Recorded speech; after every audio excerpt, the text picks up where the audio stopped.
तो next important term is displacement.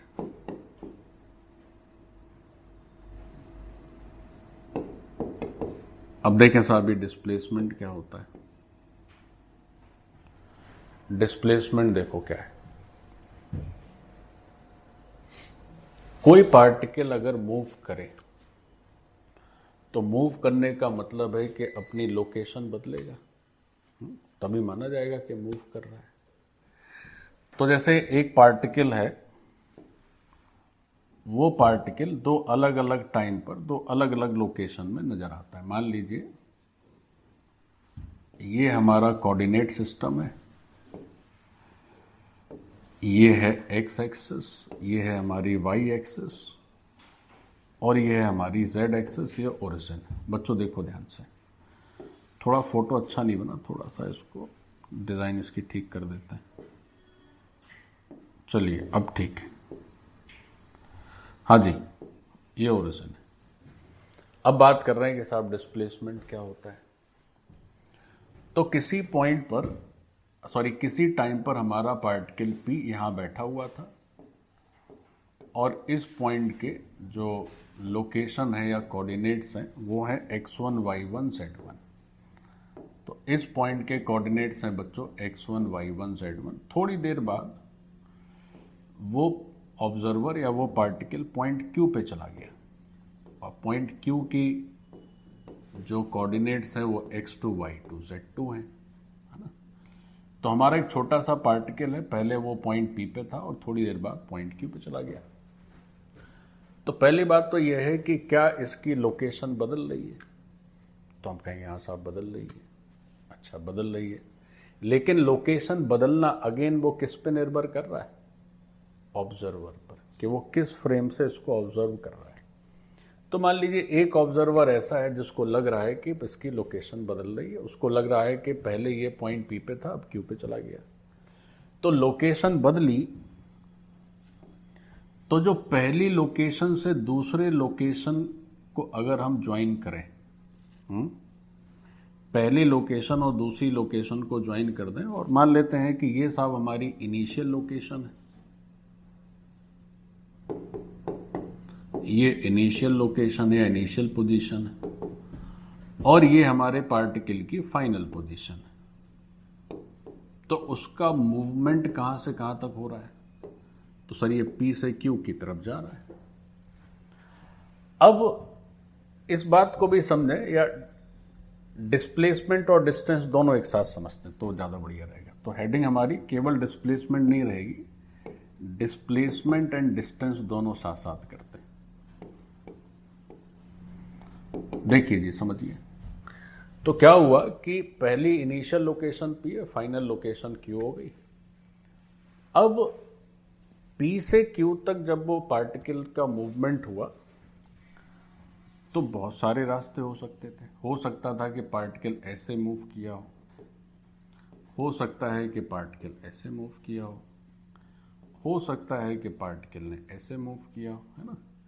So infinite possibilities में exist for moving from point P two point Q।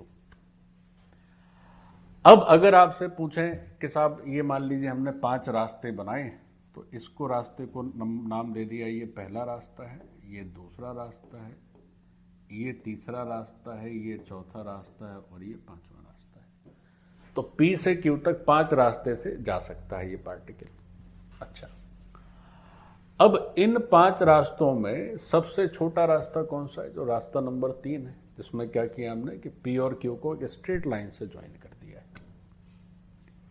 तो अगर कोई particle P से Q तक मूव कर रहा है तो वो डिस्टेंस के ऑप्शन बच्चों बहुत सारे हो सकते हैं।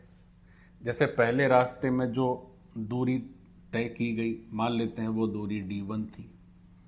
दूसरे रास्ते में जो दूरी तय की गई वो दूरी थी d2। चौथे रास्ते में जो दूरी तय की गई वो d4 है और 5वें रास्ते में जो दूरी तय की गई वो d5 है। निश्चित तौर पे ये सारी डिस्टेंसेस अलग अलग हैं, d1, d2, d4, d5। लेकिन जो तीसरा रास्ता है उसमें जो दूरी तय करी गई है उसको हम d लिखते हैं। तो out of all these distances smallest possible distance is d। तो ये जो d है जो स्ट्रेट लाइन से हम ज्वाइन कर रहे हैं इसी को कहते हैं डिस्प्लेसमेंट। तो एक टर्म है डिस्टेंस और एक टर्म क्या है डिस्प्लेसमेंट। तो जब डिस्टेंस लिखते हैं तो डिस्टेंस क्या होता है उसकी डायरेक्शन नहीं लिखी जाती, केवल मैग्नीट्यूड लिखा जाता है। लेकिन जब डिस्प्लेसमेंट लिखते हैं तो डिस्प्लेसमेंट की डायरेक्शन भी लिखनी पड़ती है। अब तुमसे कोई कहे कि पी से क्यू की डिस्टेंस बताओ और डायरेक्शन के साथ बताओ, तो तुम कहोगे सर डायरेक्शन के साथ कैसे बता दें, क्योंकि डिस्टेंस का तो कोई माई बाप है नहीं, कितनी भी डिस्टेंस ले हो सकती है। कोई आपसे ये पूछ दे कि 2 पॉइंट के बीच की डिस्टेंस बताओ, तो उसका तुम क्या उत्तर दोगे? सर आप चाहे जितनी डिस्टेंस कह दें। जैसे शहर में 2 लैंडमार्क है, उनके बीच की डिस्टेंस बताओ, तो वो तो एक व्यक्ति कोई छोटे रास्ते से चला जाएगा तो उसके लिए वो डिस्टेंस हो जाएगा, दूसरा बड़े रास्ते से जाएगा तो उसके लिए वो डिस्टेंस हो जाएगा। तो 2 पॉइंट के बीच की डिस्टेंस का कोई क्लियर कट आंसर हो सकता है? कोई आंसर नहीं है। लेकिन कहें कि नहीं साहब एक काम करिए कि 2 पॉइंट के बीच का डिस्प्लेसमेंट बताइए, तो वो यूनिक है, वो एक ही डिस्प्लेसमेंट हो सकता है। और वो डिस्प्लेसमेंट क्या आता है कि आप एक लाइन ज्वाइन कर दीजिए दोनों पॉइंट के बीच का, तो वो भी डायरेक्शन के साथ। अगर आप P से Q की तरफ जा रहे हैं तो ये वाला वेक्टर होगा, और अगर आप Q से P की तरफ जा रहे हैं तो आपको वेक्टर का साइन चेंज करना पड़ेगा। तो डिस्टेंस फिक्स्ड नहीं होती है 2 पॉइंट के बीच की, it depends upon the path जिससे हम मूव करते हैं। लेकिन डिस्प्लेसमेंट फिक्स होता है, बस इतना ही सफल अंतर है। तो लिख लें इस चीज को। और डिस्टेंस और डिस्प्लेसमेंट में एक ये भी अंतर है कि ये वेक्टर क्वांटिटी नहीं है। डिस्टेंस हमेशा मैग्नीट्यूड ही रहेगा, क्योंकि कोई फिक्स डायरेक्शन नहीं है ना, आप चाहे जैसे आ जाइए। लेकिन डिस्प्लेसमेंट क्या है, एक वेक्टर क्वांटिटी है। ठीक है, तो सबसे पहले तो यही डिफरेंस जो बेसिक हैं उनको हम लिखते हैं।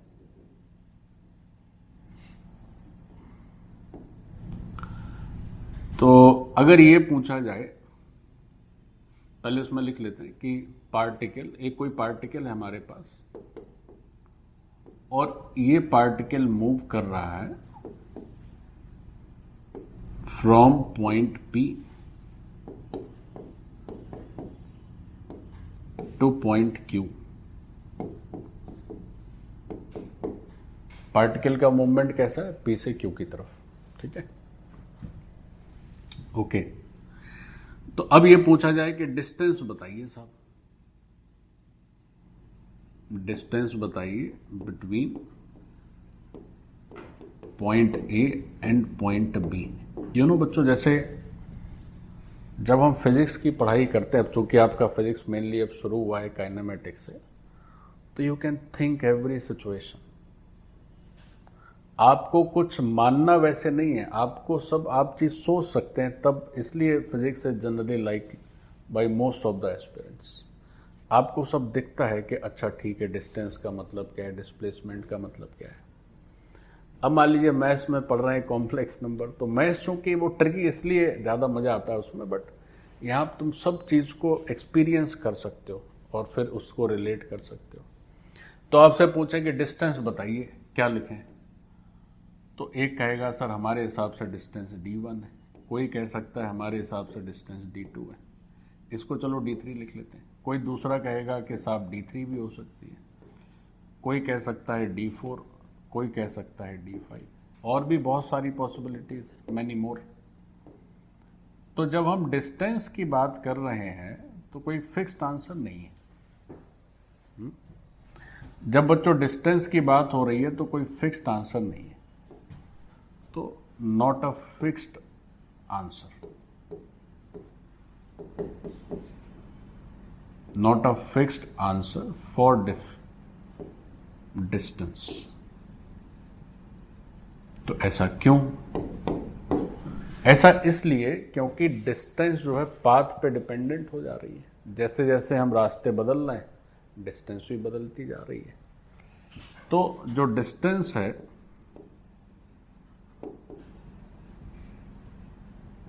between 2 points that is path dependent, वो बच्चों क्या हो जा रही है, वो पाथ डिपेंडेंट हो जा रही है। 2 पॉइंट के बीच की जो डिस्टेंस है वो पाथ के डिपेंडेंट हो जा रही है। लेकिन अब डिस्प्लेसमेंट की बात करें तो डिस्प्लेसमेंट फिक्स्ड है ना। पॉइंट ए एंड बी लिख दिया हमने, पॉइंट पी और क्यू था, तो थोड़ा चेंज कर दो, point P and point Q. अब अगर सेम क्वेश्चन में डिस्प्लेसमेंट पूछा जाए सेम सिचुएशन में, तो क्या लिखोगे?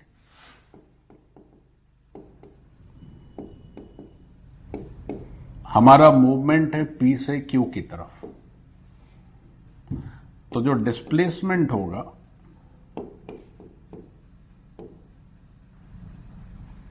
वो होगा बच्चों vector P Q, unique, fixed, distance की तरह नहीं, पाथ से मतलब नहीं, किसी भी पाथ से जाओ डिस्प्लेसमेंट हमेशा फिक्स्ड है। तो यहां पे जो डिस्प्लेसमेंट पी क्यू है उसमें 2 बातें ध्यान रखनी है। पहली बात कि पाथ से हमेशा इंडिपेंडेंट रहता है, पाथ से इंडिपेंडेंट रहता है। दूसरी बात क्या है कि ये वेक्टर क्वांटिटी होती है।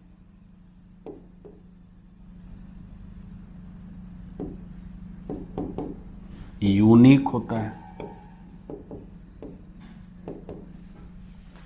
यूनिक होता है। डिस्टेंस की जब बात करते हैं तो फिक्स नहीं होती है, स्केलर क्वांटिटी होती है, मतलब केवल मैग्नीट्यूड होता है। अब कोई पूछे डिस्टेंस क्यों स्केलर होता है, तो तुम क्या कहोगे? सर इसलिए स्केलर है क्योंकि फिक्स नहीं है ना, एक डायरेक्शन उसकी निर्धारित नहीं है।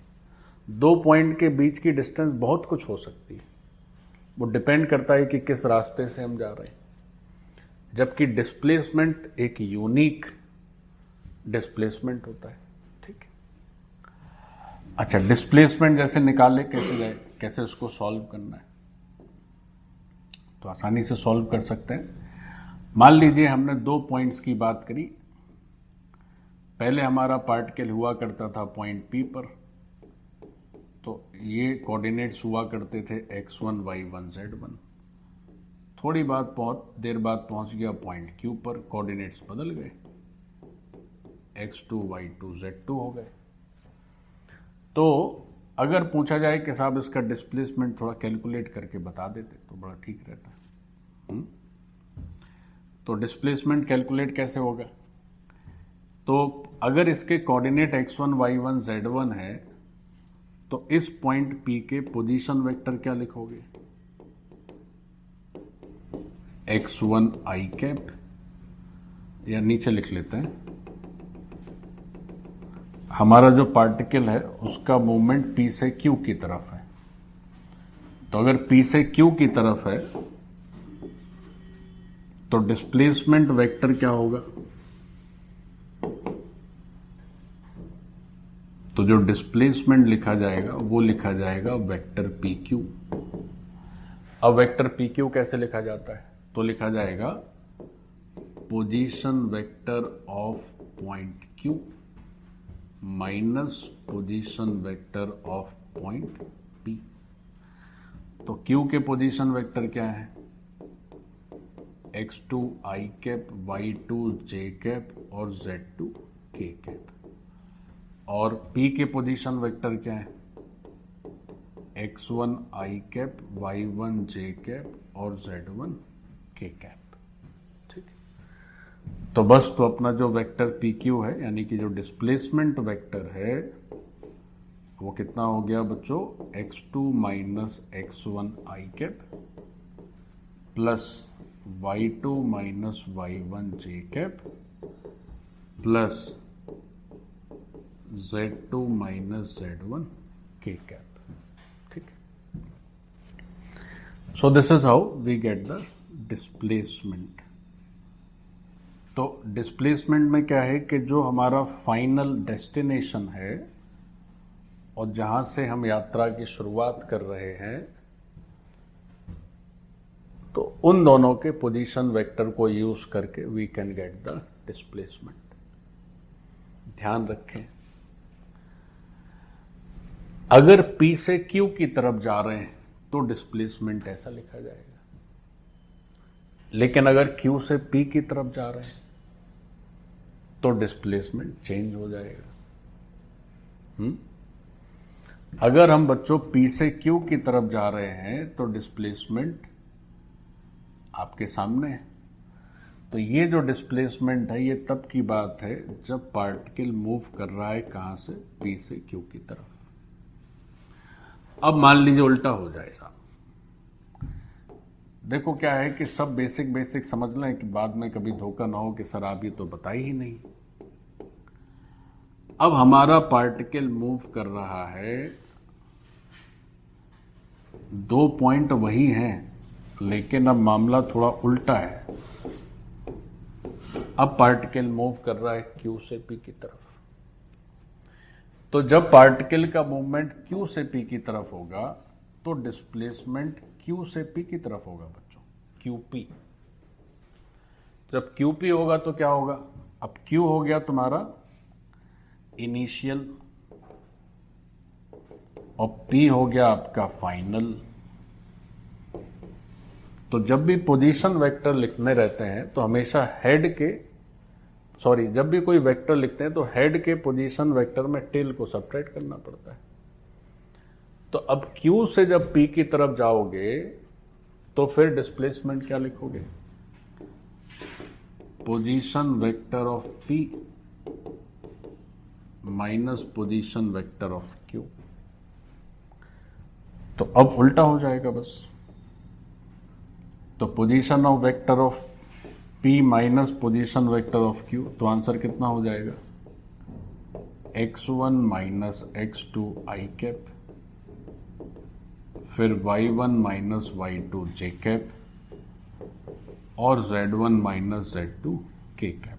ठीक है, तो ये बात रही डिस्प्लेसमेंट की जब हम Q से P की तरफ जाएंगे। तो ये बेसिक फर्क है।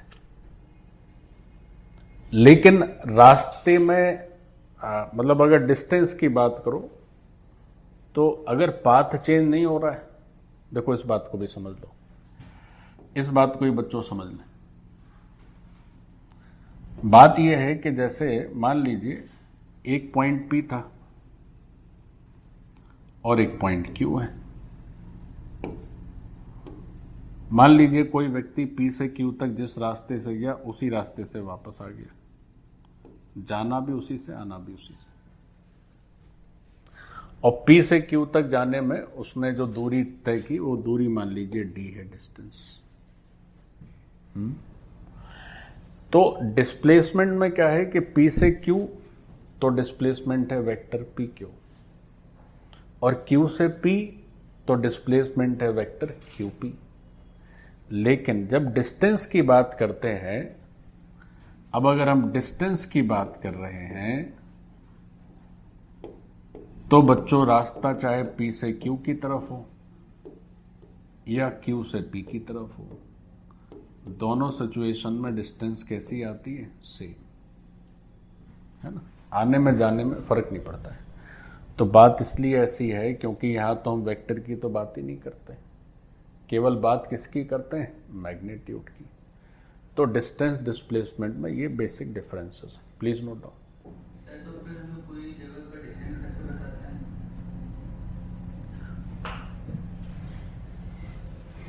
देखो इन्होंने एक क्वेश्चन पूछा आदित्य ने कि दो शहरों के बीच की डिस्टेंस कैसे बताते हैं।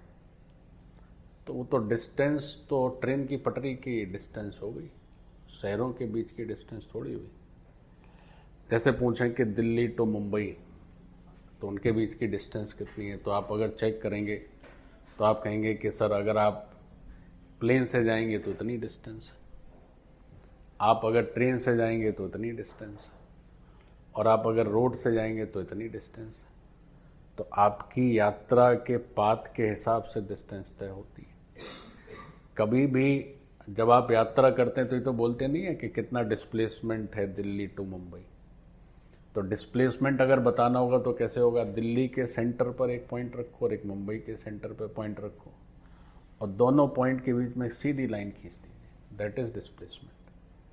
और डिस्टेंस हो गया upon depending upon the path, कि हम किस पाथ से मूव कर रहे हैं। बात समझ में आ गई? तो ये फर्क है। अब एक बात और बताएं कि जैसे इसी को देखें, अगर जैसे पी और क्यू दो पॉइंट्स हैं साहब, तो अगर हमें डिस्प्लेसमेंट चाहिए तो हमको स्ट्रिक्टली सीधी लाइन ही खींचनी है।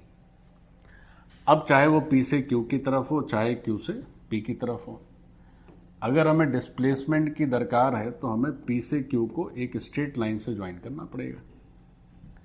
अच्छा एक बात और, चाहे आप पी से क्यू की तरफ चले जाओ या क्यू से पी की तरफ चले जाओ, फर्क जो है डिस्प्लेसमेंट वेक्टर में माइनस का ही तो आता है। सही है, पी क्यू वेक्टर में x2, y2 और z2 ये पहले थे, यहां पर x1, y1, z1 पहले लिख रहे हैं। तो अगर हम डिस्प्लेसमेंट की बात करें तो एक चीज यहां पर लिख सकते थे कि जो पी क्यू वेक्टर है और जो क्यू पी वेक्टर है, दोनों में क्या एक माइनस का फर्क है, बट दोनों का मैग्नीट्यूड तो सेम ही है। यानी कि लेंथ ऑफ वेक्टर में तो फर्क नहीं आ रहा है, फर्क केवल किस में आ रहा है बच्चों, उनकी डायरेक्शन में फर्क आ रहा है। तो जैसे दो पॉइंट्स के बीच के डिस्प्लेसमेंट और डिस्टेंस में अगर हम ये पूछें कि डिस्टेंस का मैग्नीट्यूड, डिस्टेंस तो खैर मैग्नीट्यूड ही है, डिस्टेंस और डिस्प्लेसमेंट के मैग्नीट्यूड में कौन बड़ा है और कौन छोटा है, तो क्या आंसर दोगे बच्चों? जैसे हम पूछें कि दो पॉइंट्स हैं पी और क्यू, तो बिटवीन टू पॉइंट्स है ना, कोई भी दो पॉइंट्स ले लेते हैं। तो अगर एक टर्म है डिस्प्लेसमेंट उसका मैग्नीट्यूड लेते हैं, और एक टर्म है डिस्टेंस, तो डिस्टेंस तो मैग्नीट्यूड ही होता है। तो क्या ये इनइक्वालिटी सही मानी जाएगी? जरा चेक करो। अगर दो पॉइंट्स हैं तो उनके बीच में जो डिस्टेंस होगी, क्या वो हमेशा मैग्नीट्यूड से बड़ी या बराबर होगी कि नहीं होगी? बोलो,